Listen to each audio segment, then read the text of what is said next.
Donc, si pour vous, c'est trop compliqué de faire un CV, ce que je peux comprendre, hein, des fois, c'est un peu complexe aussi un CV et un bon CV surtout.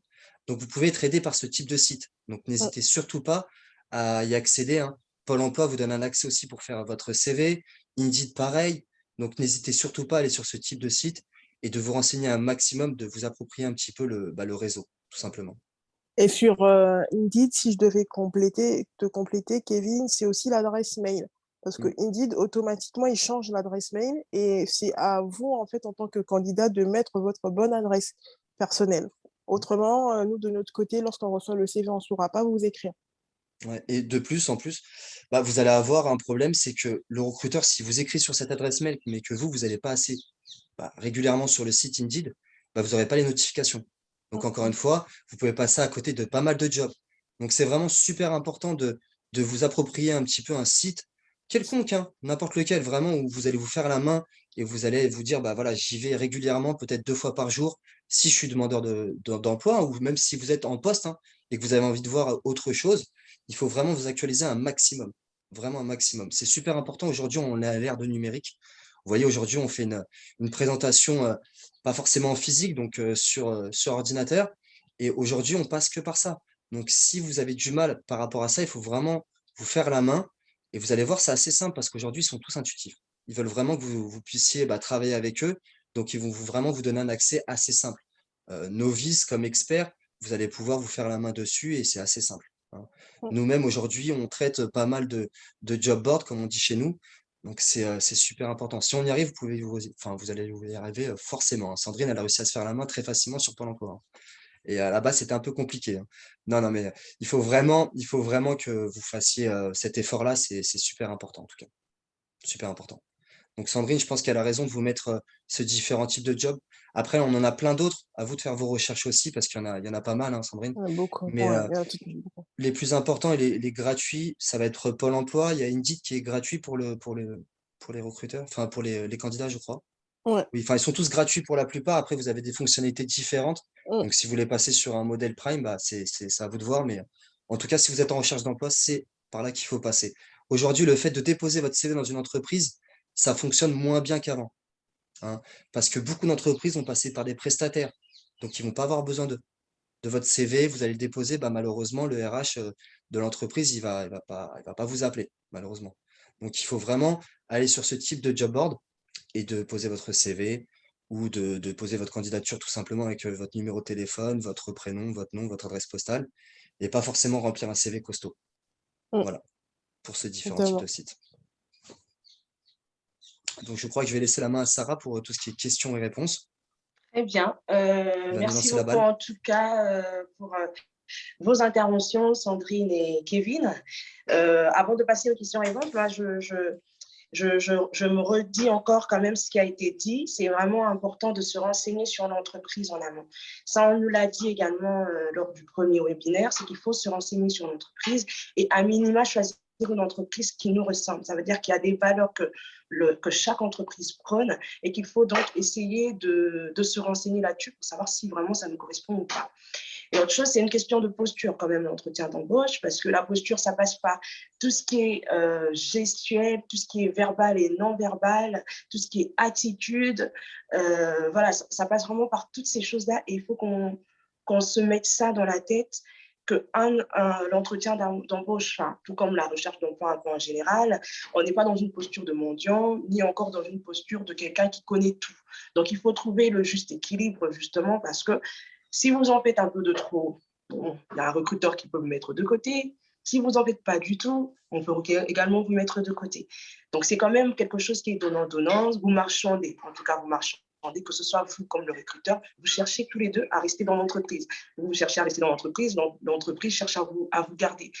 Donc, c'est quand même quelque chose, il faut discuter, poser des questions, se projeter, et ça, c'est super important. Moi, en tout cas, c'est ce que j'ai retenu. Mais avant de passer aux questions-réponses, j'aimerais bien, si possible, Arnold, je ne sais pas s'il y a la possibilité de nous envoyer le sondage pour savoir un tout petit peu s'il y a des gens qui se projettent sur plutôt un entretien visio, en différé. Et puis après, je te laisse la main sur les questions que tu nous feras l'honneur de lire. Voilà. Donc, je vous laisse répondre à ce petit sondage. Je vous laisse jouer le jeu. Je vais attendre un tout petit peu qu'on arrive à 60% de participation au sondage et ensuite, on pourra continuer. Ça bouge pas mal. En tout cas, les gens sont plus physiques, en tout cas. C'est vrai, avec Covid, vous n'aviez pas eu beaucoup de choix. Hein. Je vois qu'il y en a beaucoup qui étaient un peu mal. Mais je vois que l'entretien en différé n'est malheureusement pas, voilà. C'est vraiment quelque Il y chose en que, a beaucoup qui ne connaissent pas, en tout cas. bah Moi voilà, non plus, c'est je ne quelque chose que connaissais pas. malheureusement on ne connaît pas forcément, mais c'est la vague Covid hein, qui a créé ce type d'entretien. Ça veut dire que ça peut venir, encore une fois, parce que On n'est pas à plus... l'abri, hein. On n'est jamais à l'abri de bah rien, hein, oui, bah oui, malheureusement. oui. Donc, c'est bien de nous faire part de ce genre d'entretien. N'hésitez pas, hein, si vous n'en avez vraiment aucune idée, que vous n'avez pas compris les explications de notre cher Kevin Doudou, parce que lui, il maîtrise très bien hein, tout ce qu'il nous a présenté, mais peut-être que ce qu'il a employé comme vocabulaire, nous, on ne l'a pas maîtrisé. N'hésitez vraiment pas à poser la question, c'est quoi un entretien différé? Comment ça Bien se sûr, passe en général? n'hésitez pas. Voilà. N'hésitez pas à poser encore plus de questions. Donc là, on est à 78% de participation, c'est top. Et favorablement pour l'entretien physique à 65%, visio 26%, téléphonique 10%, en différé 0%, parce que du coup, ça ne parle à personne, je pense. Mais bien sûr, c'est normal. C'est pour ça. Ça parle pas. Mais j'avoue que moi aussi, c'est plus l'entretien physique que je préfère. J'aime le contact physique, j'aime le physique parce que visio, je ne sais même pas trop, est-ce que je regarde la caméra, est-ce qu'on me voit bien, est-ce qu'on m'entend bien. Franchement, je préfère le physique. Par contre, le téléphonique, c'est quand même compliqué de l'éviter. Hein. Je sais que vous avez mis 9%, mais c'est quand même quelque chose qui vient en amont. Voilà. Je laisse les RH Non, bien nous en sûr. dire un peu plus. Mais voilà, après... Bah, c'est la préqualification, en fait, le téléphone. Donc forcément, vous allez tous passer par cette étape pour la plupart. Après, il y a quand même des sociétés qui ne passent pas forcément par le téléphonique. Hein. Il se peut que votre CV est lu et apprécié. On vous envoie un RDV directement via un lien bah, par mail, hein, forcément, en vous donnant un rendez-vous physique ou visio. Donc, on passera toujours, voilà, pour la plupart, par un appel téléphonique de d'abord, préqualification. En amont. Ça reste inévitable. Donc, moi, je vais couper mon micro et je vais laisser notre cher Arnold la main pour nous lire vos questions dans le chat. Alors, il y a pas mal de questions. Je vais dérouler hein, dans l'ordre d'arrivée. Alors, la première question nous vient de Blanchard. Alors, il demande, est-ce qu'on peut reprendre, très rapidement, est-ce qu'on peut faire un recap sur la ponctualité? Alors, sur la ponctualité, Sandrine, tu veux t'en occuper, je m'en occupe. Vas-y, je vais le faire. Je vais le faire. Ben, Tu le sur fais? la oui, vas-y, je vais le faire assez rapidement et tu me compléteras de toute façon au besoin. Alors, du coup, pour la ponctualité, ce qu'il faudrait faire déjà, dans un premier temps, vous pouvez simuler en fait votre trajet, admettons la veille de votre entretien. Comme ça, vous avez une idée approximative du temps que vous allez mettre à arriver. Et en plus de ça, admettons, ça vous met par exemple 1 heure. Dans vos têtes, dites-vous que vous devez partir même 1 heure et demie avant même, voire 2 heures. Parce que vaut mieux être trop en avance qu'en retard. Parce que c'est vrai que les problèmes de train, vous ne les anticipez pas, les accidents voyageurs non plus. Donc du coup, l'idée, c'est vraiment si c'est à 1 heure et demie de chez vous, prenez 2 heures, vous allez tranquillement à votre entretien. Pour ma part, en tout cas, c'est comme ça que je fonctionne, pour le coup. Non, c'est exactement ça. Sandrine a raison. Bah, déjà, elle est toujours en avance. Hein. C'est une évidence. Nous-mêmes, dans notre métier, on est obligé d'être un peu en avance ou voire ponctuel. Mais c'est super important hein, de prévoir un petit peu bah, votre itinéraire ou autre. Même si vous venez à pied, on ne sait jamais ce qui peut se passer. Donc, prévoyez un petit peu une marge peut-être de 10 minutes si vous êtes à proximité de latence entre le fait d'arriver dans la société. Bah, il peut y avoir du monde, l'ascenseur peut être pris. Enfin, il y a des choses comme ça voilà, qu'il faut anticiper au quotidien. Mais très souvent, vous pouvez vous présenter 10 minutes en avance à l'accueil. L'accueil peut vous présenter un petit peu la machine à café, prendre un café, vous déstresser un petit peu, le temps d'avoir votre entretien. Hein, c'est super important aussi de vous mettre un petit peu au calme, de respirer, de se dire que je suis zen, je vais y aller et je vais cartonner. Ça, c'est vraiment le but. Voilà. Merci Sandrine, merci Kevin. Alors, la deuxième question nous vient de Bienvenue. Alors, il demande, combien de temps faut-il rester dans une boîte avant de partir? Quel est le délai crédible, d'une manière générale? Moi, je dirais qu'il n'y a pas forcément de manière crédible de le faire. Hein. L'idée, c'est quand même de vous faire une expérience aussi certaine sur une entreprise. je pense que de rester 1 ou 3 mois dans une entreprise ne vous donne pas forcément une vision globale du poste ou de la société. Donc, c'est propre à chacun. Je dirais que c'est selon, bah, c'est plus à l'émotion. Donc, c'est plutôt Sarah qui vous répondrait par rapport à ça, mais c'est plutôt à l'émotion, hein. Il faut se dire que si on ne se sent pas bien, dans tous les cas, si ça joue un petit peu sur notre mental, il faut partir. Mais ne jamais partir sans avoir quelque chose, un plan B, hein, comme on Mm. dit dans le jargon, avoir un plan B. Donc, ne jamais partir comme ça sur un coup de tête, hein. Toujours avoir mieux. Ne jamais prendre quelque chose pour prendre, hein. L'idée, c'est pas de travailler pour travailler. Il y a le fait aussi de se nourrir, je suis d'accord avec vous, hein, le besoin alimentaire et autres, mais il faut penser aussi à son mental. Donc, l'idée, c'est pas de vous retrouver dans un milieu qui est malsain ou autre, hein, juste pour travailler et pour gagner son argent. C'est pas du tout ça. Donc, si vous vous sentez pas dans la société, vous vous sentez pas à l'aise ou que vous avez un problème au niveau de, je sais pas, de la charte ou autre, il faut trouver quelque chose avant de partir. Ça, c'est super important. D'accord? C'est vraiment la base. Mais après, il n'y a pas forcément de, je dirais qu'il n'y a pas forcément de temps, hein. Si vous ne vous sentez pas, il faut partir. Mais vous aurez toujours Mm. quelque chose. De toute façon, dans tous les cas, si vous êtes en CDD ou en CDI, vous avez un CDI, donc bah, forcément, vous aurez un préavis, hein. Quel que soit votre poste, vous aurez un préavis. Et si vous êtes en CDD, vous pouvez partir du tout au tout si vous pouvez accéder à un CDI, hein. Donc, vous n'aurez pas de préavis. Ça, c'est super important à savoir. Si demain, vous êtes en CDD et qu'on vous propose un CDI, vous pouvez partir du jour au lendemain de votre société, puisqu'il n'y a pas de préavis pour accéder à un CDI. Donc, pensez à tout ça avant de quitter du jour au lendemain et de faire ça sur un coup de tête. Pensez à tout ça et voilà. Et après, serrez un petit peu les dents, quelques semaines, le temps de trouver mieux et partez dès l'instant que vous avez trouvé mieux. Ok. Voilà, pour ma part. Après, Alors, Sandrine, je ne sais pas si c'est bon. Ouais. Parole. Non, pareil, hein, il y a pas d'année en tant que telle. C'est vraiment au feeling, en vrai. Hmm. Pour le coup, c'est vraiment au feeling. C'est la manière dont vous le sentez, pour le coup. ok. Moi, je ne sais pas si je peux apporter une réponse par rapport à ça. C'est Mais l'émotion, non, mais Sarah qui c'est peut nous apporter une réponse. non, mais Mais c'est ce que tu sur. as dit, c'est exactement ça. C'est que moi, pour ma part, je pense que du moment où vous savez ce que vous voulez, et que même si vous avez quitté une entreprise au bout de 6 mois, la prochaine entreprise, c'est au bout de 6 mois, et qu'il y a une raison valable derrière, et que vous savez justifier ça, eh bien, c'est pas juste que j'ai quitté pour quitter, et que voilà, s'il y a quelque chose à justifier derrière, même si ça se répète, et qu'on sait son discours, qu'il y a quelque chose d'assez précis, est-ce que vous savez ce que vous cherchez, je ne pense pas que le recruteur va passer à côté. Enfin, voilà, Non, c'est vraiment savoir ce que vous voulez, c'est ça, je pense, le plus important. bien sûr. Ok. Dans tous les cas, nous, on en parlera hein, lors de l'entretien. On vous demandera pourquoi, bah, au bout de 6 mois, vous avez quitté cette entreprise. Et on verra aussi avec vous par rapport peut-être à une certaine émotion, par rapport à certaines choses qui vous sont propres. Et nous, on respecte tout à fait ça aussi, hein. On est humain avant tout. On a peut-être aussi subi, nous aussi, ce genre de désagréments. Donc voilà, on sait aussi faire face à ce genre de problématiques. Parfait. Merci beaucoup pour le retour. Je vous en prie. La prochaine question, elle vient d'Henri Vital. Bon, dans le même type de question que Blanchard. Il demande qu'il faut-il faire en cas de retard involontaire, tel qu'un embouteillage, un accident sur la voie, lors de l'entretien. Prévenir.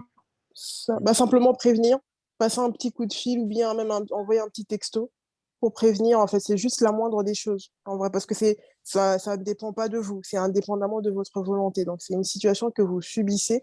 Dès lors que c'est une situation que vous subissez, l'idée, c'est juste de pouvoir prévenir par téléphone ou un texto. Alors, c'est pareil, hein. Si vous prenez le Uber pour venir, vous prenez votre voiture pour venir, vous prenez le train pour venir, vous pouvez nous fournir un justificatif pour tout. Le Uber, vous prenez un screenshot de votre course, vous l'envoyez. On va voir sur la course que vous avez bien pris votre Uber au bon moment, mais qu'il y a un léger retard dû à des bouchons. Votre GPS, pareil, vous pouvez prendre une photo de votre GPS. En train, ou enfin en déplacement SNCF, vous pouvez demander un justificatif Mm. auprès du personnel. Donc, il y a toujours moyen de se justifier, hein. On va pas vous prendre pour des menteurs, mais si vous avez un justificatif, bah, c'est toujours mieux pour nous, hein. On estime que derrière, vous avez fait la démarche pour. Donc, c'est important aussi pour nous, bah, la communication, comme dit Sandrine, hein, c'est la base de tout, la communication, donc prévenir. Ça marche. Merci encore. Christian nous demande comment est perçu les trous dans les CV, côté recruteur. Comment vous le percevez? Bah, Ça, normalement, il n'y a pas ça, de trou dans un CV, hein. Normalement, il n'est pas censé d'avoir de trou de CV, dans un CV. Vous n'êtes pas censé en fait faire un CV de votre cursus général, hein. L'idée, c'est aussi de faire un CV propre à chaque entreprise. Donc, si vous postulez demain, je vous dis une bêtise, en tant que garagiste, bah, vous allez mettre votre expérience en tant que garagiste. On n'a pas besoin de votre expérience en tant que bah, chargé de rayon ou commercial ou voilà, pilote d'avion. Nous, c'est vraiment le fait, on va vraiment prendre le poste en question. Donc, s'il y a des trous d'air, on s'en fiche. Il faut vraiment mettre ça en visu. Premier, c'est vraiment mettre le poste sur lequel vous allez postuler. C'est la base. Après, si vous Ok. postulez sur quelque chose d'assez général, là, vous pouvez apporter, mais bah, les trous, je sais pas, Sandrine, enfin, les trous, nous, on n'en voit pas des Bah, masses, en fait. C'est pour ça. Donc, les trous, il n'y a pas beaucoup de hmm. trous, mais généralement, après, enfin, on est en mesure aussi de pouvoir plus ou moins étudier les trous, ça dépend. Si c'est une femme, par exemple, on peut se dire, Oui, elle a peut-être pris du temps pour ses enfants, pour sa famille. oui. Après, on Et va pas à ce forcément coup-là, ça évoquer, ouais. s'explique. Voilà, on va pas l'évoquer, mais on va le Non. déduire. Parce que nous, On pourra on le n'a pas, déduire. Ouais. en tant que recruteur aussi, on est soumis à pas mal de restrictions, mais qui sont propres et qui sont bien, parce qu'au final, il y a certains recruteurs qui peuvent en abuser. Donc, Mm. c'est aussi bien que ces lois sont imposées. Aujourd'hui, un recruteur n'a pas le droit hein, de vous demander certaines choses. Donc, si vous êtes en couple et si vous êtes avec des enfants, par exemple, hein, c'est quelque chose qui peut être perçu comme discriminant. Mm. D'avoir le permis de conduire. Si l'offre ne stipule pas un accès avec une voiture ou un permis de conduire, ça peut être aussi discriminant. Donc faites attention aussi à ça. Derrière, un trou peut être aussi, je ne sais pas si vous avez peut-être une année entre deux emplois où vous n'avez pas travaillé, peut-être que, je ne sais pas, vous êtes hospitalisé. Peut-être que vous Mm. avez eu un problème un peu autre, mais physique ou mental. Donc on peut pas, voilà, nous on n'a pas le droit de forcément rentrer dans ce sujet-là. On peut vous demander, voilà, qu'est-ce qu'il en était, pourquoi? Ok, sans rentrer dans les détails. D'accord, c'est perso, on passe à autre chose. Donc voilà, c'est aussi propre à chaque recruteur. Donc, il y a des recruteurs qui vont vous dire que ça ne les dérange pas forcément ce genre de trou. Et il y en a qui vont vous dire, bah non, c'est un peu compliqué, vous n'avez pas d'expérience, vous êtes resté 2 ans sans emploi, c'est voilà, c'est pas bon. Mm. Mais nous, on n'en a pas des masses en tout cas, hein. Je ne sais pas, Sandrine, si. Bon, il n'y en a pas beaucoup. C'est Ouais. très rare, les CV qui tombent comme ça avec des grands trous. Ok. Merci, merci encore. Alors, Rebecca nous demande que faire quand tu n'as pas assez d'expérience dans ton domaine de recherche d'emploi? Bah, à ce coup-là, il faudrait mettre en avant vos activités en dehors de l'aspect pro. Donc, si tu fais par exemple, vous faites du bénévolat, il faut le mettre en avant. Si vous avez fait des stages durant votre cursus universitaire ou scolaire, il faut le mettre en avant parce que ce sont des expériences professionnelles avant toute chose. Il ne faut pas l'oublier ça. Donc, Mm. il y a vraiment plusieurs moyens en fait, de pouvoir vous mettre en avant. Même si, parce qu'il faut bien commencer quelque part. Donc, on ne commence pas du jour au lendemain comme ça à avoir 4 ou 5 ans d'expérience derrière soi. Et donc, l'idée, c'est vraiment de pouvoir valoriser vos expériences dans tout ce qui est domaine du stage. Si vous avez fait du bénévolat, si vous avez fait même des jobs étudiants ou autres, ou bien jobs d'été, mettez-les en avant. C'est hyper important. Mm. Mm. Après, l'idée, comme je rejoins Sandrine sur ça, mais aussi le fait que vous pouvez postuler à des postes de novices, hein, de Mm, débutants. mm, Ça existe aussi. Nous-mêmes, dans notre société, on en fait. Donc, c'est pour donner un accès aussi à certains étudiants ou certaines personnes hein, qui ont passé leurs études, mais qui n'ont pas forcément eu le diplôme, pour leur donner un accès aussi à ce type de poste. Donc, c'est super important pour nous aussi que vous ne vous sentez pas forcément en dessous parce que vous n'avez pas eu votre bac ou autre, hein. Il faut mm. postuler aussi à des postes de novice ou débutants. Et c'est par rapport à ça que vous allez pouvoir peut-être rentrer. Moi, je dis souvent, bah, vous savez, c'est comme dans les boîtes de nuit, on vous dit, vous n'êtes pas un habitué, vous n'avez pas le droit de venir. Bah ouais, mais c'est pareil dans le travail. Si vous n'avez pas d'expérience, vous ne pouvez pas travailler. Donc, c'est pareil. Il faut recruter, enfin, vous orienter plutôt sur des postes de novice. Après, il y a certains postes où malheureusement, vous ne pourrez pas y accéder parce qu'il faut un bac plus 3 ou autre, parce qu'il y a une spécialisation pure. Enfin, c'est un peu plus complexe. Mais sur des postes de tous les jours, il existe par exemple bah, des commerciales juniors, ça existe, hein. Ils vont vous Mm. former du tout au tout. Il y a beaucoup de sociétés qui vont mettre le paquet sur vous, ils vont vous former, donc ils vont compter sur vous pour l'avenir. Donc ça existe, hein. Ne soyez pas fermé à un poste qui vous dit que vous n'avez pas d'expérience, ouais, mais vous allez être formé. Donc ça, Mm. c'est important aussi. Vous C'est fermez pas vrai. à ça. Donc novice, débutant, si vous n'avez pas d'expérience, postulez sur ce type de poste. Ça existe partout sur Indeed, Pôle emploi, on en voit tous les jours. Ok. Bon, on va essayer d'aller plus vite au vu du temps qui nous reste. Il y a Christian qui demande, après avoir 2 heures d'entretien, est synonyme d'un entretien réussi? Pas spécialement, non. Pas forcément. Ça veut Non. rien dire. Très rapidement, sans rentrer dans les détails, non, ça ne veut rien dire du tout. Ça veut rien dire du tout. Peut-être que la personne n'a pas forcément bien compris les choses, donc on a besoin peut-être d'être plus long. Mm, Peut-être qu'on a un doute, donc on va être aussi plus long. mm, Euh, des fois, un entretien rapide est peut-être enfin, c'est peut-être mieux qu'un entretien plus long, hein. Nous, ça nous arrive de faire des entretiens d'une demi-heure et valider la candidate dans l'instant. Ça nous arrive de faire un entretien d'une heure et demie parce que le candidat nous passionne. Ça nous arrive de faire un entretien de 10 minutes parce que c'est pas possible de continuer. On ne peut pas prévoir. C'est vraiment au feeling ou à la personnalité. Ok.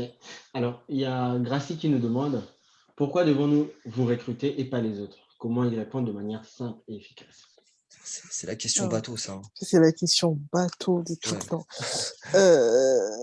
Je te laisse, Kevin, la main dessus. Ouais, pour moi, Tu c'est une connais. question que je pose pas, hein. Sincèrement, c'est la question de base du recruteur pur qui Ouais. démarre. On va dire que ça, c'est un peu le script qu'on donne un peu, nous, à nos novices, hein, dans ce métier-là. Vous voyez, il y a des novices partout, donc on leur donne un script. On les forme aussi, hein, pour revenir à tout à l'heure.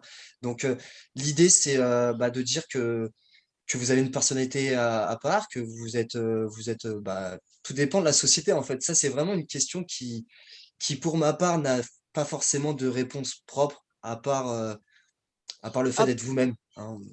Je sais pas. Après, oui, c'est vrai qu'il faut être soi-même, ça c'est vrai, mais après, il ne faut pas hésiter non plus à se valoriser, à dire que par exemple, vous avez une capacité d'apprentissage assez rapide, Par vous avez exemple, ouais. la capacité voilà, à faire plusieurs choses à la fois. Ça, c'est vraiment des types de qualités qui passent un petit peu partout Ouais, mais et que ça, c'est la vraie. vous apprenez hyper rapidement. Ça, c'est une manière, en tout cas, de pouvoir répondre de manière efficace à ce genre de questions-là, pour le coup. D'accord, ok. Donc, la prochaine fois qu'on me pose cette question, je vais dire au recruteur qui était junior. Ouais. Blanchard qui nous demande est-ce qu'il y a un temps limité pour un entretien? Non, ça dépend du recruteur. C'est le recruteur qui va l'imposer le temps. C'est Oui, pas ça le dépend. candidat. Le candidat ne gère rien pendant le recrutement. C'est le recruteur qui gère. Donc, c'est très important de rester enfin, que tout le monde reste à sa place, le candidat comme le recruteur.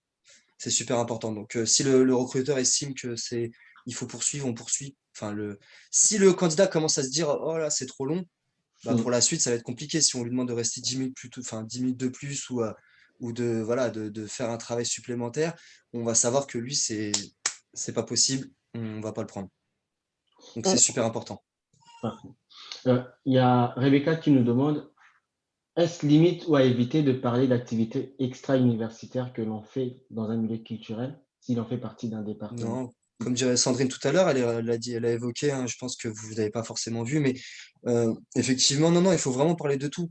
Il Comme on faut dit, hein, mettre ça en avant. Mm, on revient sur le naturel encore une fois, hein. Je sais que mm. ce mot-là, je vous l'ai évoqué au moins une dizaine de fois, mais c'est vraiment important et c'est pour ça que je reviens là-dessus. Il faut vraiment mettre tout ce que vous ressentez sur un CV. C'est super important parce que vous pouvez tomber sur une personne qui est dans le même cursus que vous par rapport à l'école, qui a le même hobby, peut-être la même association. Enfin, c'est super important et c'est là où vous allez créer aussi des réseaux ou un feeling avec le recruteur qui va faire que l'entretien va être plus à l'aise. Moi, ça m'arrive de parler football avec des sections ou avec des candidats parce que c'est ma passion, parce que c'est la passion du candidat et j'arrive à déceler aussi certaines choses sans rentrer dans la psychologie, hein, mais on va déceler certaines choses. En tout cas, ça, c'est évident. Donc, il faut, voilà, mettez vraiment tout ce que vous ressentez sur un CV ou toutes vos activités extrascolaires ou autres parce que c'est super important. Vous aidez papa, maman à l'épicerie ou dans leur commerce de tous les jours, il faut le mettre. Mm. C'est important. Vous êtes passé par une association pour aider votre communauté ou autre, il faut le mettre. C'est Faut le important. mettre en avant, Vous voyez, totalement. c'est Ok, super important. Et il ne faut pas se dire, ouais, peut-être que lui va me prendre de haut parce que Du j'aide tout. une société ou une autre. Non, non, non. L'idée, c'est qu'on va vous sentir avec un certain dynamisme et une certaine élocution qui va faire que on va dire que vous avez grandi et que vous êtes un adulte et qu'on peut parler avec vous. ok, parfait. Bah, du coup, une précision, elle parlait plutôt du milieu culturel. Et culturel, non, mais c'est pareil, hein. Totalement Pareil. pareil, ouais. C'est pareil, Mm. c'est pareil. Ah, Différentes cultures dans le métier. Moi, j'ai une équipe qui est de différentes origines et différentes cultures, ce qui fait qu'on est tous ensemble et qu'on se rejoint sur le même point. On est tous, à la base, comme on dit, frères et sœurs. Et que voilà, si vous tombez sur excusez-moi du terme, mais si vous tombez sur un abruti de recruteur, ça arrive, hein, comme dans Mm. tout métier, dans la police, dans les pompiers, n'importe où, il y a des imbéciles. Donc malheureusement, ça, c'est du cas par cas encore une fois. Mais le fait d'avoir une culture, c'est propre à chacun et tout le monde a sa culture et c'est respectable. et qu'en Et est-il puis de en la plus, ça religion? nous apprend, on apprend des autres aussi, on en apprend Bien beaucoup sûr, des on autres. apprend énormément. Nous, au Ça nous quotidien, on en enrichit. apprend. Bien Ouais. sûr. Du coup, qu'en est-il de la religion? De la religion. La religion, je pense que c'est quelque chose qu'il ne faut pas forcément mettre en avant sur un CV. Ça, c'est important. Parce qu'on est quand même dans un pays laïque, hein. On peut dire ce qu'on veut, mais aujourd'hui, on est quand même bien en France. Et la France fait qu'on a une liberté. Mais comme vous le savez, la liberté de chacun s'arrête où commence celle des autres. Donc, l'idée, c'est de ne pas imposer sa religion. Donc, de mettre sur un CV que malheureusement, vous voulez vraiment imposer ça, c'est compliqué pour nous. Parce qu'aujourd'hui, nous, on est soumis aussi à une politique qui est faite comme ça. On ne peut pas la changer. Donc, si demain, vous êtes de confession musulmane et que vous portez le voile, pour le recruteur, ça ne va lui poser aucun problème. Mais peut-être que pour le poste en question, ça va être un souci. Parce qu'aujourd'hui, comme on dit, on est dans un pays laïque où malheureusement, on ne peut pas faire ce qu'on veut, hein. Malheureusement ou heureusement, hein, pour certains. Donc voilà, c'est un peu compliqué. Moi, je suis pour ne pas forcément mettre ce type de choses, entre guillemets, sur un CV en tout cas. C'est important. D'accord. Ok. Après, en parler hein, lors d'un entretien, si vous avez le feeling, pourquoi pas, hein. Moi, on est déjà arrivé avec Sandrine à avoir des femmes voilées. On essaie de faire le maximum pour elles.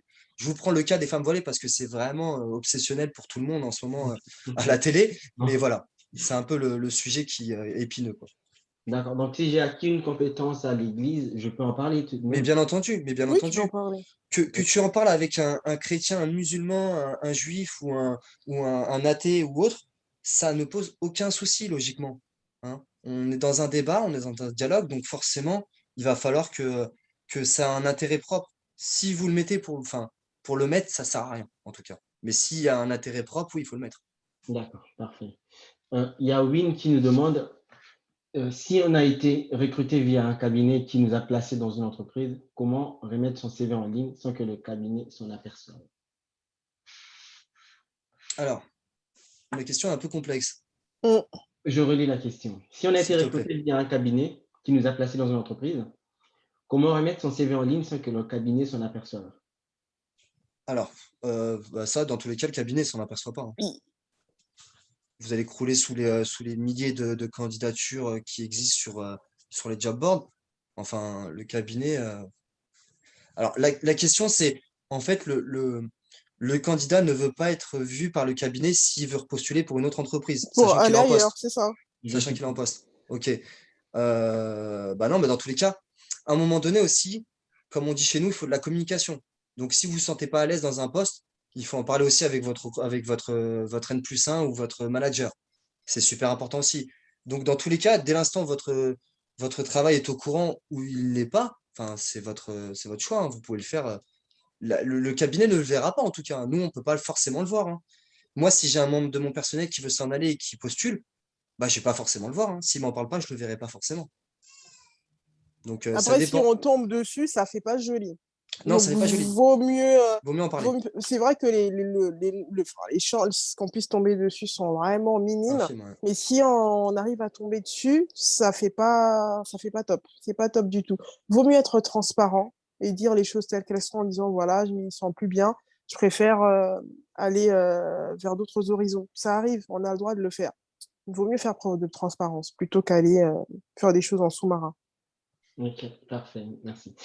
Henri Vital nous demande, lors d'un entretien physique, j'ai eu affaire à environ 7 personnes et ces personnes me posaient des questions dans tous les sens, au point où j'étais vraiment stressé, j'arrivais vraiment pas à réfléchir. Alors, je souhaiterais savoir quelle attitude adopter à ce genre d'entretien. Ok. Bah, déjà, c'est malheureux. Enfin, tu es tombé sur une société qui, malheureusement, t'a un peu, voilà, mise voilà, au pied du mur. C'est un peu compliqué, ce genre de situation-là. Nous, on évite un maximum. C'est pour ça que nous, en tout cas, je parle de mon cas personnel et celui de Sandrine, on essaie toujours de faire un entretien à un maximum de 3 personnes. D'accord? Et on n'essaie jamais de lancer, enfin, de tous parler en même temps. On essaie toujours de laisser répondre le candidat. Donc, un entretien, c'est structuré. Donc là, malheureusement, tu es tombé sur une société qui fait que, enfin, elle a mal géré son entretien. Mais c'est possible, encore une fois, que vous puissiez tomber sur un entretien où vous avez 7 personnes devant vous. C'est possible, encore une fois. Mais tout dépend du poste. En général, c'est des postes assez hauts, avec une certaine exigence ou une certaine responsabilité qui fait que vous avez un membre du COMEX ou de la société, les RH, enfin voilà, pas mal de personnes pendant l'entretien. Mais ça arrive très rarement, hein, ce genre de choses. En général, ils sont voilà, ils sont assez détentes dans les entretiens et vous mettent quand même à l'aise. Le but, c'est quand même qu'ils puissent vous recruter. J'imagine pas Mais de... du coup, quelle posture adopter dans ce Je genre de trouvais Cette cas qu'il pour restait ne pas posture-là, être constant. déstabilisé? il faut rester zen déjà pour commencer. Il Zen faut partout. vraiment aussi mettre. Là, ça va être un peu à l'encontre de ce qu'on vous a dit tout à l'heure, mais peut-être s'imposer là, parce que là, quand même 7 personnes. Donc peut-être, ils sont peut-être en train de vous tester, de voir votre réactivité. Donc peut-être qu'il vous envoie la balle de partout pour que vous puissiez vous focus sur quelque chose. Donc peut-être là, vous dire, alors attendez, je vais répondre à chaque question, mais peut-être, voilà, si on peut lister chaque question. Donc monsieur, je vous écoute. Monsieur, je vous écoute. Monsieur, je vous écoute. OK, parfait. Je peux répondre à cette question, à cette question. Enfin, voilà, peut-être vous aussi, en vous démarquant de cette façon-là, d'aborder le sujet d'une différente manière qu'eux, vous pourrez peut-être apaiser les choses, mais c'est compliqué. Si vous avez 7 personnes qui vous attaquent d'un coup, voilà, c'est un peu compliqué là. Je sais pas comment tu vois les choses, Sandrine, mais nous, on l'a jamais fait. Enfin, naturellement, nous, on le Non, nous, fait on l'a pas jamais fait, mais parce que c'est déstabilisant. Ouais. comme tu disais, ouais, c'est déstabilisant. Et en plus de ça, comme tu disais, l'idée, c'est voilà, d'adopter quand même un certain ordre dans les Mm. questions. Et voilà, être en mesure voilà, d'enregistrer l'information et voir si possible, s'il y a la possibilité de faire une synthèse, à apporter vraiment une réponse assez synthétique qui pourra cocher un petit peu les différentes questions qu'on t'a adressées pour le coup. Mm. Ah, parce que Mais c'est. voilà, garder son sérieux, garder son calme malgré tout. C'est vrai que c'est stressant, mais se dire que peut-être c'est un moyen aussi de pouvoir voir si je reste zen malgré tout, quoi. Ouais, j'encaisse la pression, j'encaisse les Exactement, c'est la informations d'un pression, coup. c'est pour Enfin, te tester, voilà. donc C'est dans ces moments-là, il faut vraiment... vraiment rester zen, ne pas paniquer, se dire peut-être se focus sur une personne ou une autre et voilà, y aller étape par étape. Totalement. Super, merci pour vos retours. Alors, il y a Rebecca qui nous demande quel est le meilleur moyen de postuler, en ligne ou sur place? Et il y a une deuxième question, je lis la deuxième. Quelles sont les attitudes non verbales à ne pas avoir ou avoir? Alors, moi, sur le fait je laisserai Sandrine sur l'attitude non verbale, mais le fait de déposer son CV en direct, comme une fois, je reviens là-dessus, hein, c'est pas nécessaire. Aujourd'hui, on a l'ère du numérique, c'est sur ça qu'il faut compter. Moi, le CV, vous allez le déposer, le temps que ça se dépose entre mes mains, on peut compter 2, 3 jours. Alors que là, vous êtes chez vous à 23h30 avant de vous endormir, bah, vous allez postuler, hein. Encore une fois, c'est pas forcément nous, on va recevoir un nombre voilà, incalculable de CV par jour. Mais encore une fois, c'est la façon dont vous allez établir votre CV qui va compter. Donc, vous pouvez postuler. Il faut arrêter de croire que voilà, à chaque fois que vous envoyez un CV, il n'est pas forcément lu. Si, un CV, S'il pour est la lu. plupart du temps, il est lu. Mais s'il n'est pas intéressant dans le sens où vous n'avez pas mis les formes, vous n'êtes pas mis en avant, vous allez passer à côté. Donc, c'est pour ça que vous n'êtes pas appelé la plupart du temps. Donc, un CV que vous déposez en main propre ou sur une CV Tech, l'idée, c'est qu'il soit bien fait, tout simplement. Mais le déposer en main propre, pour ma part, en tout cas, et je parle que pour ma part et celle de Sandrine, en tout cas pour nous, ça ne nous sert à rien du tout, vraiment. Et surtout pour les cabinets ou pour les prestataires ou pour les entreprises en général, qui ne recrutent pas eux-mêmes, c'est compliqué, hein. Les grosses entreprises, par exemple L'Oréal ou autres, vont recruter peut-être en interne, mais pas forcément sur toutes leurs filiales. Donc il faut passer par des job boards. L'Oréal, si vous allez déposer votre CV, vous allez le déposer peut-être sur un traitement de 1 semaine, 2 semaines, voire 3 semaines, le temps qu'il arrive dans les mains du responsable qui s'occupe du compte. Donc c'est passer plus par les job boards. Après, si vous avez le moyen de déposer votre CV, déposez-le. Si c'est un petit cabinet ou autre, il n'y a pas une grosse structure. Si c'est le directeur d'entreprise qui recrute, faites-le, hein. Au moins, c'est bien, vous voyez un petit peu les locaux, vous voyez un petit peu le personnel. Vous prenez le premier pouls avec le directeur, c'est assez intéressant. Ok, donc là, il nous reste 6 questions. Il y a Linda qui demande s'il faut relancer un recruteur après l'entretien. Qu'en pensez-vous? Totalement. Oui, totalement. Totalement, c'est même, ça montre même que vous êtes investi, du coup, concernant votre entretien. Savoir qu'en est-il, c'est totalement une question légitime à poser et qu'on encourage d'ailleurs généralement à faire. Et D'accord. puis, Arnold, il y avait une question, enfin, dans la question Paraverbal. précédente, il y avait voilà, Oui, le côté non verbal. Donc, ce qu'il faudrait éviter, c'est d'être voilà, affalé sur une chaise. Enfin, c'est vraiment faire preuve de bon sens en attitude, quoi. Et se dire, voilà, je suis quand même dans un entretien. L'idée, c'est de pouvoir me démarquer. L'idée, c'est que je veux ce travail-là. Donc, à adopter vraiment une attitude assez sérieuse. Donc, se tenir droit, regarder dans les yeux, même si le recruteur peut être déstabilisant, ne pas le fuir du regard. Vraiment, c'est rester posé pour le coup et constant et sérieux. Il n'y a rien d'autre, il n'y a rien de plus, en vrai. d'accord. Donc, par rapport à la question de Linda, Sandrine me demande nous demande d'harceler les recruteurs. Non, pas Non, non, d'harceler, non, non. non, le recruteur ne doit pas être harcelé, Kevin. Non, Non. Parce que non, nous n'avons pas le droit d'harceler le candidat. Donc, le candidat, si on commence à rentrer dans le jeu de l'harcèlement, ça non, va être du compliqué. tout. Non, non. Non. Il Bien faut laisser évidemment. aussi le temps au temps. Le temps au temps, c'est important. Parfait. Galaxy S8 nous demande s'il faut donner une position sur la rémunération si on te demande d'estimer. Alors, Galaxy S8, ok. Je sais pas, Sandrine, t'en penses quoi, toi? Par rapport à quoi? Par rapport à lui, ses prestations à lui? Ses prestations salariales à lui, enfin, ce qu'il veut pour le poste? Si on lui J'ai demande pas compris. si on demande au candidat d'estimer ses prestations salariales. Oui, D'accord. il a le droit de donner une fourchette. Alors, il faut être quand même en adéquation avec le poste, hein. Si Oui. vous postulez à un poste au SMIC et que vous demandez 3 000 € net, c'est compliqué.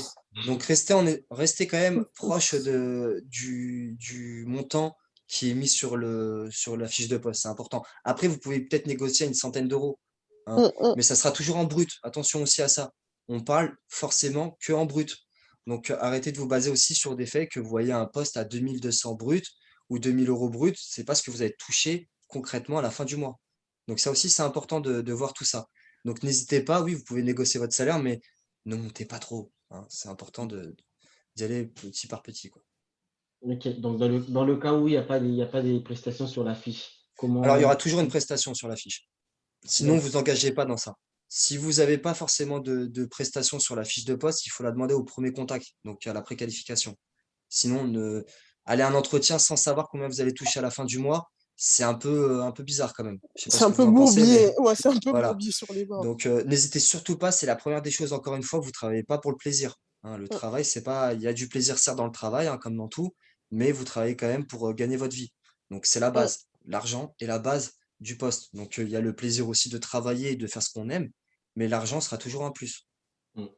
Moi, j'aimerais quand même rebondir. Si Sandrine, tu as une information par rapport aux étrangers, du coup, qui doivent trouver du travail, il y a un certain barème quand même qu'ils doivent respecter, un minimum en tout cas, de prestations salariales qui doivent être respectées par l'entreprise pour que cet étudiant ait son titre de séjour salarié. Mhm. Et voilà, si vous pouvez en parler un peu brièvement, est-ce que finalement l'étudiant il a le droit de négocier dans ce genre de cas? Parce que sinon, sans ça, ben, il peut travailler avec vous, mais finalement, vous le mettez un peu dans une situation délicate. Voilà. Donc, Bah, c'est un argument que la recrue, du coup, doit nous avancer en amont. Comme ça, on est en mesure de voir si c'est possible ou pas aussi de notre côté.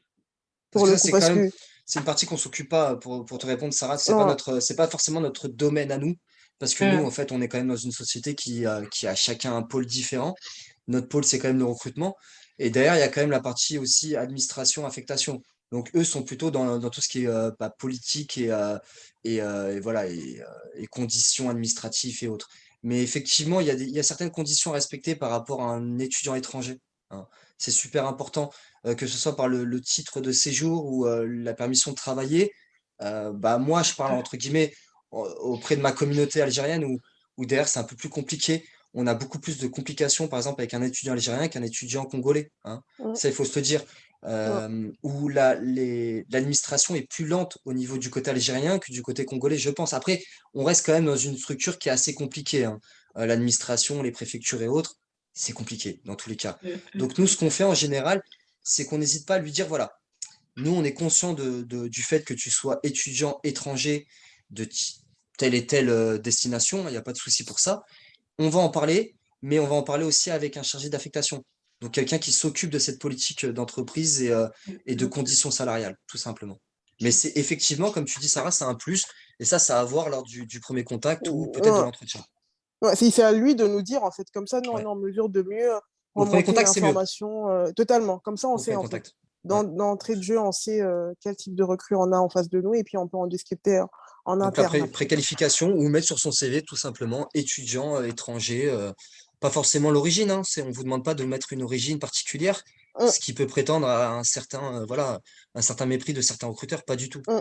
Mettez Mm. juste que perso, vous êtes j'aurais pas étudiant. mis. Hein. Voilà, non Perso, mais j'aurais pas mis. malheureusement, il faut qu'on fasse aussi évoluer les choses, hein, Sarah, je pense que tu vas être d'accord avec moi, mais ça passe par nous. Donc le fait de faire évoluer ces choses-là, vous voyez, aujourd'hui, vous êtes avec moi et Sandrine, donc forcément, on sait de quoi on parle.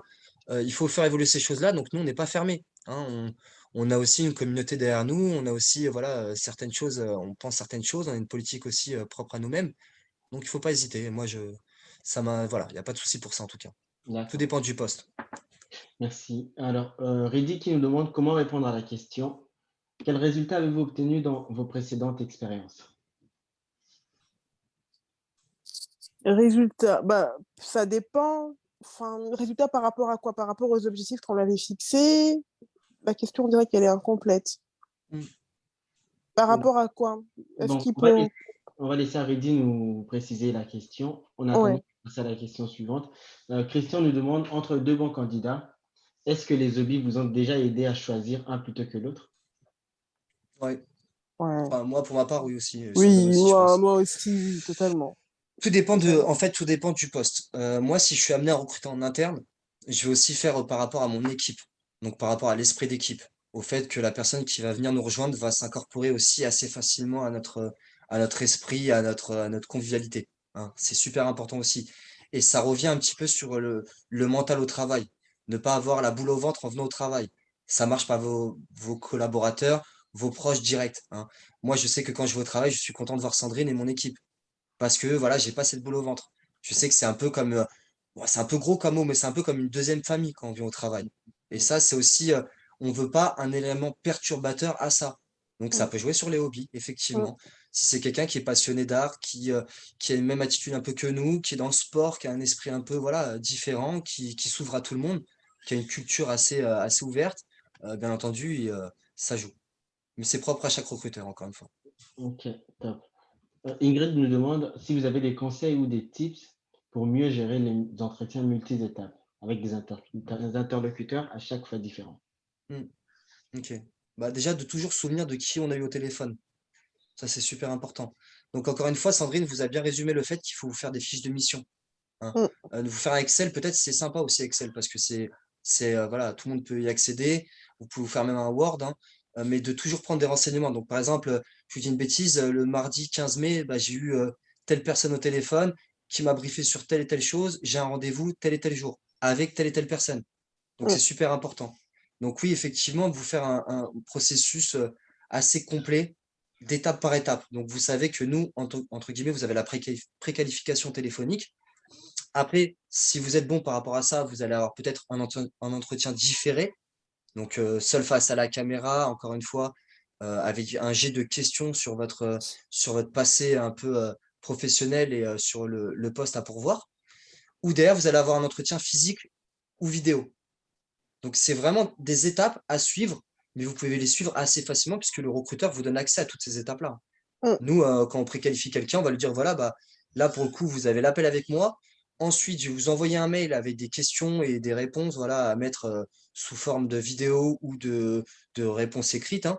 Et ensuite, vous aurez un entretien physique ou vidéo. Donc, c'est vraiment, les étapes sont déjà définies par le recruteur.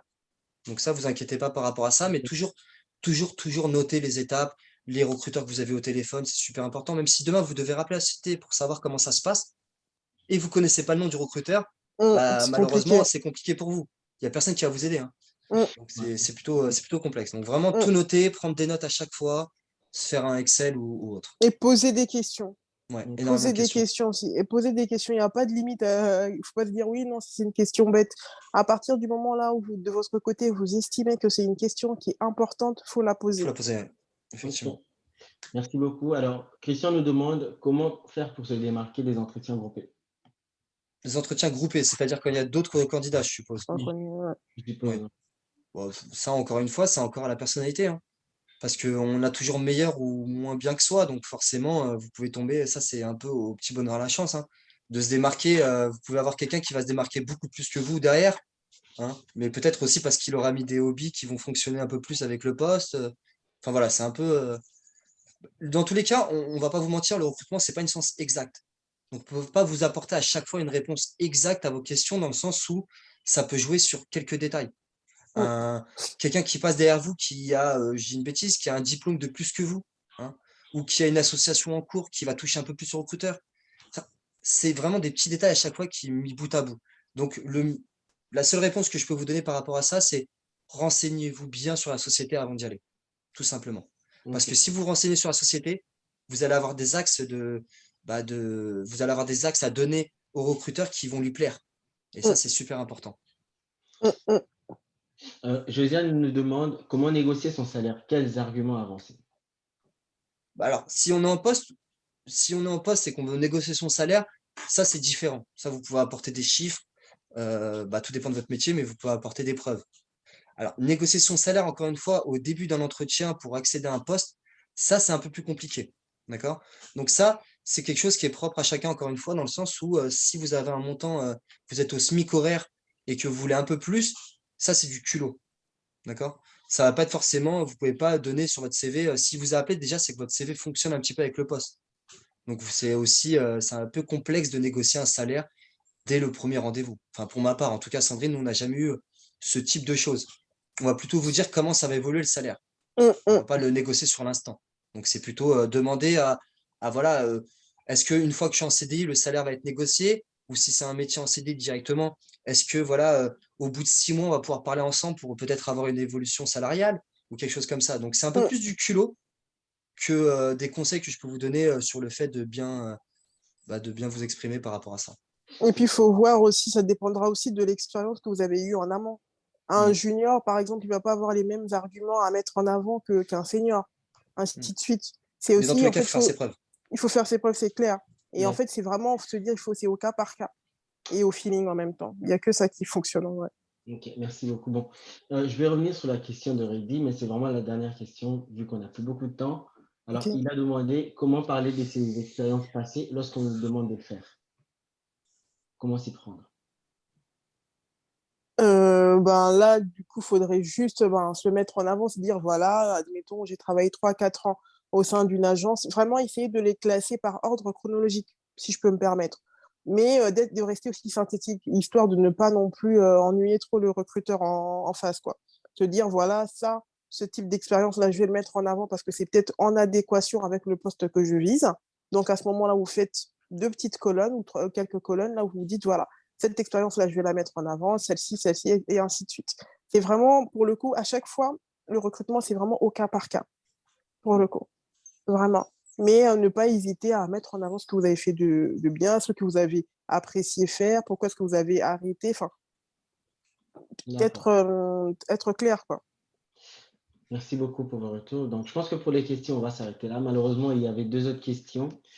Vu qu'on n'a plus beaucoup de temps, je vais demander aux personnes qui ont posé les questions de les poser en privé, par exemple à Kevin ou à Sandrine directement. Comme ça, vous pourriez répondre dans le chat. OK. Ok. Donc, je repasse la parole à Sarah, du coup, pour la suite. Merci beaucoup, Arnold, en tout cas, de nous avoir fait l'honneur de lire toutes ces questions. Merci. Merci à vous aussi d'avoir joué le jeu parce que vous avez posé tant de questions. Il y en a encore qui continuent à défiler.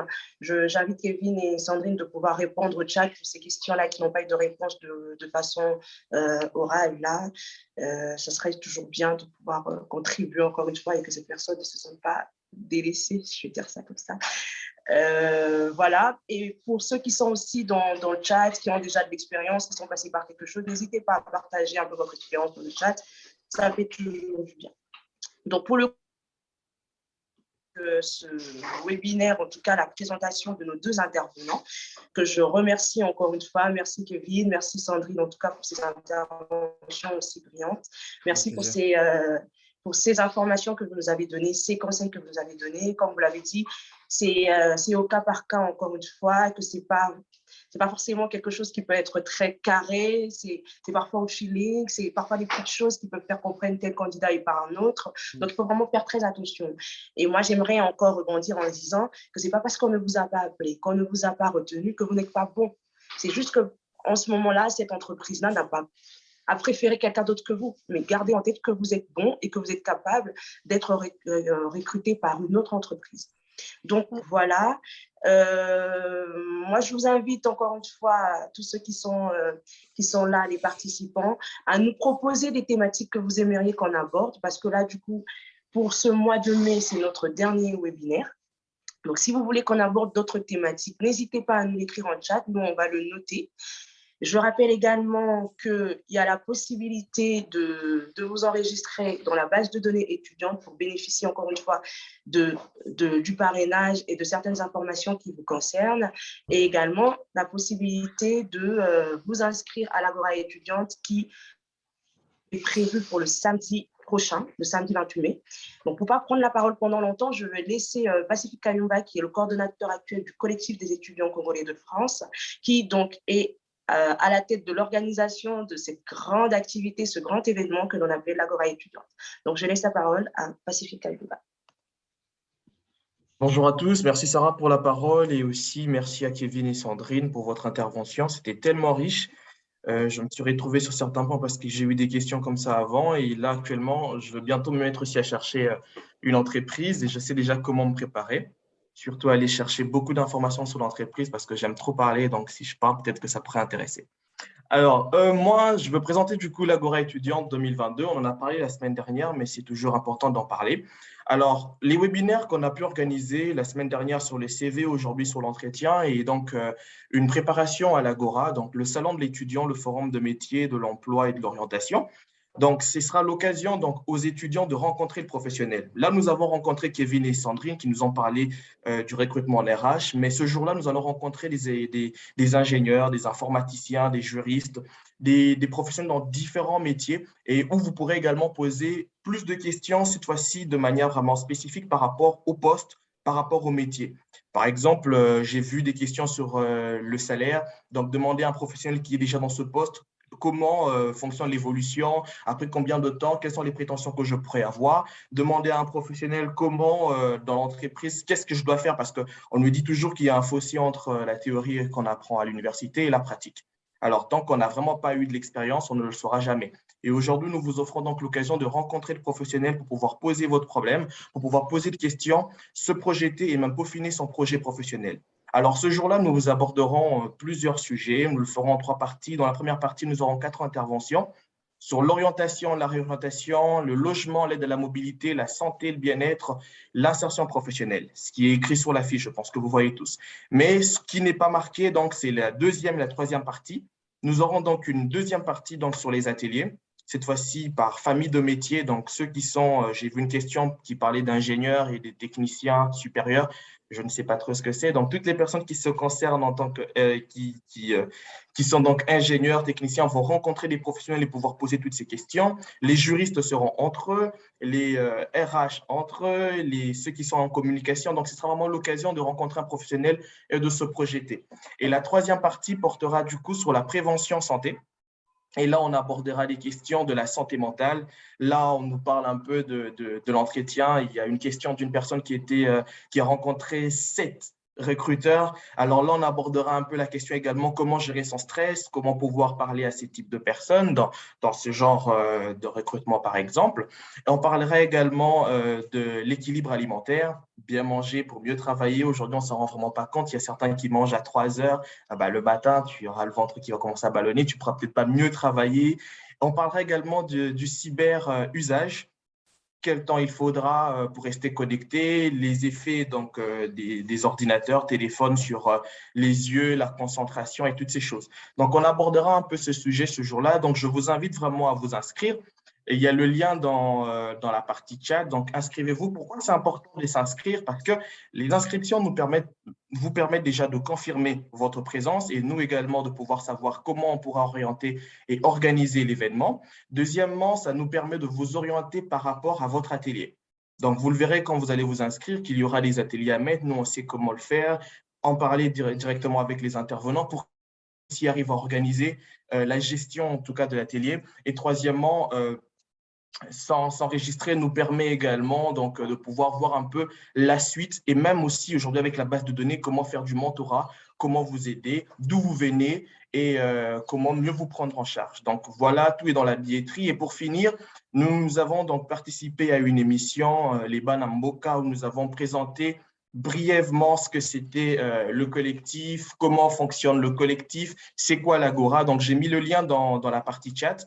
Il y a le premier lien d'inscription à l'Agora et le deuxième lien de la vidéo de présentation. Nous avons vraiment expliqué. Là, j'ai un peu de temps. Je vois déjà que Sarah commence à sourire, donc les temps que je m'arrête. Donc, dans la vidéo, une vidéo d'une 30aine de minutes, j'ai détaillé brièvement ce que c'est l'Agora et comment fonctionne le collectif. Donc, je vous invite à faire un clic et aller suivre la vidéo. Donc, merci beaucoup. Et Sarah, un tout petit peu. Donc, je tiens vraiment à le préciser, l'inscription est gratuite. Donc, l'Agora est vraiment gratuite, ouverte à tout étudiant, membre du collectif ou pas, et ça se fera en présentiel le 28 mai à la Résidence internationale de Paris dans le 20e. Merci. Merci beaucoup, Pacifique. Merci en tout cas pour ce beau speech. En fait, mon sourire, c'était parce que tu parlais tellement bien que voilà, j'ai souri parce que les informations étaient très, très complètes. Hein. Ce n'était pas pour te couper la parole. Donc voilà, tout est dit. L'Agora étudiante, c'est pour le samedi pro. On se le note, hein, samedi prochain, samedi 28 mai. Que vous soyez étudiant ou non. Moi, j'insiste parce que c'est aussi l'occasion pour nous, en tant que professionnels, de rencontrer des étudiants. Ça veut dire que même si on n'est pas intervenant et qu'on est professionnel, on participe parce que dans ces échanges informels, on apportera un plus à un étudiant qui va nous interroger, qui va vouloir savoir plus, même si on n'est pas forcément un intervenant. Donc là, j'insiste que ce n'est pas que pour les étudiants, mais les professionnels peuvent également s'inscrire. Je vous invite donc à partager la fiche, à partager le lien, à vous inscrire, à partager autour de vous. Ce n'est pas réservé exclusivement aux étudiants congolais, bien évidemment, c'est ouvert à tous.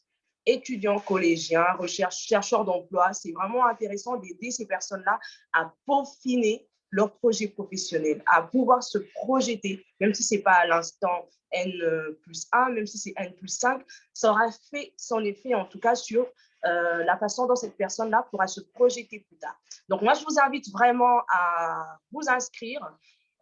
Kevin, Sandrine, inscrivez-vous. Je sais que vous serez là. Inscrivez-vous parce que vous êtes important. On aurait envie de vous voir en vrai, de vous serrer la main. Et invitez également les gens autour de vous. Vous êtes des professionnels, bien évidemment. Vous avez une entreprise, votre deuxième famille. N'hésitez pas à partager auprès de votre deuxième famille, en tout cas, cet événement qui ne pourra que profiter à tous. Pour ma part, nous avons fini. Je rappelle encore une fois que ce webinaire est organisé par le pôle développement étudiant du réseau des professionnels congolais qu'on appelle Alumnis et que je suis Sarah Fitete-Mbilo, chargée des projets dans le pôle développement étudiant. Je vous invite également à suivre les activités d'Alumnis sur les réseaux sociaux. Vous trouverez facilement, c'est écrit Alumnis, que ce soit sur Facebook, sur LinkedIn, sur Twitter, sur Instagram, vous nous trouverez très facilement. Je vous invite également à suivre le collectif des étudiants congolais de Pont sur tous les réseaux pour ne pas louper une information. Et également, n'hésitez pas à répondre au formulaire de la base de données pour pouvoir bénéficier des services que nous pourrons vous proposer en tout cas. Et pourquoi pas répondre au chat, hein, nous donner quelques thèmes que vous aimeriez aborder plus tard. Est-ce que vous voulez qu'on parle des salaires? Est-ce que vous voulez qu'on parle de changement de statut en tant qu'étudiant étranger, changement de statut d'étudiant à salarié? Est-ce que vous voulez qu'on parle de la préparation de son mémoire? Mais vraiment, sentez-vous libre de pouvoir nous laisser ces thématiques-là. Donc, pour ma part, j'ai fini. Je vous dis encore merci d'avoir participé à ce WEAS 2. Merci parce que c'est une vraie réussite et c'est grâce à vous tout ça. Donc, on se dit à samedi prochain. Bon week-end, profitez du soleil. Je vous laisse nous écrire dans le chat les thématiques que vous aimeriez aborder avant de nous laisser. Moi, je suis encore là en attendant de recopier les propositions que vous allez nous faire. Donc, d'ici là, moi, je vous laisse et je vous souhaite de profiter de ce bon week-end. Au revoir à tous. Au revoir. Au revoir.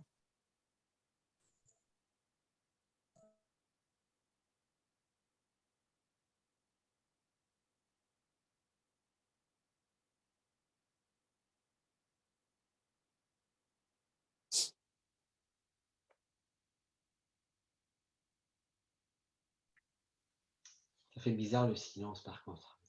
Ouais. C'est tout le monde qui s'en va. Hein. Bah oui, tout le Mais monde quand part, même, c'est normal. j'attends vos propositions des thématiques, s'il vous plaît, parce qu'il faut que cette thématique, que la prochaine thématique réponde vraiment à notre vrai besoin. Moi, j'ai des idées dans ma tête, mais j'aimerais vraiment que vous les tu as parlé proposiez. des étudiants étrangers. La problématique, ça, c'est un thème à aborder quand même. Ouais, le changement de statut. Changement de statut, parce que c'est pas forcément, enfin, tout le monde ne sait pas forcément comment ça fonctionne. Et puis même, ça peut aider hein, aussi bien les entreprises que les étudiants. Pour le coup, C'est vrai que ça va ça être répond un abordé. petit peu. Les portes fermées aussi, hein. Les portes qui sont fermées à certains étudiants parce que Exactement. il faut pas penser que c'est dû. Ouais, mais il faut pas penser que c'est dû à une origine particulière. Tu sais, moi, on m'a traité de raciste plus d'une fois dans mon métier. Hein. Enfin, Sandrine pourra. Alors, tu sais, les mecs qui disent que t'es pas raciste, il faut parce que t'as un ami noir. Ouais. Ça, c'est un peu marrant, ça, tu vois. Mais en soi, je t'assure qu'on m'a déjà traité de raciste dans le sens où j'ai dit, vous n'avez pas les compétences nécessaires. Alors qu'il n'y avait rien à voir avec le fait qu'elle soit issue d'une origine différente ou autre. Ouais. Et Mm. le plus marrant, c'est que c'était une arabe. Enfin, tu vois, enfin, Mm. pour ma part, c'est marrant, tu vois. J'aurais pu lui parler en arabe, elle aurait compris que j'étais pas du tout raciste, tu vois, et que je venais de la même communauté qu'elle. Donc, c'est Ouais. quelque chose, je pense que vous pouvez aborder assez facilement, surtout Oui, toi, Sarah, sur le fait que il faut pas qu'il soit, voilà, il faut pas qu'il s'arrête à ça. Ça arrive, il y a des racistes exactement. comme partout, mais il y en a vraiment 1 ou 2% dans ce métier-là, hein, il y en a très peu, hein. On les Mm. voit très peu. Donc, il Mm. faut pas se mettre, voilà, il faut peut-être aborder cette thématique, ouais, effectivement, Oui, sur la le fait. thématique sera abordée Ouais. également lors de l'agora étudiante. Et puis, pourquoi pas, ça peut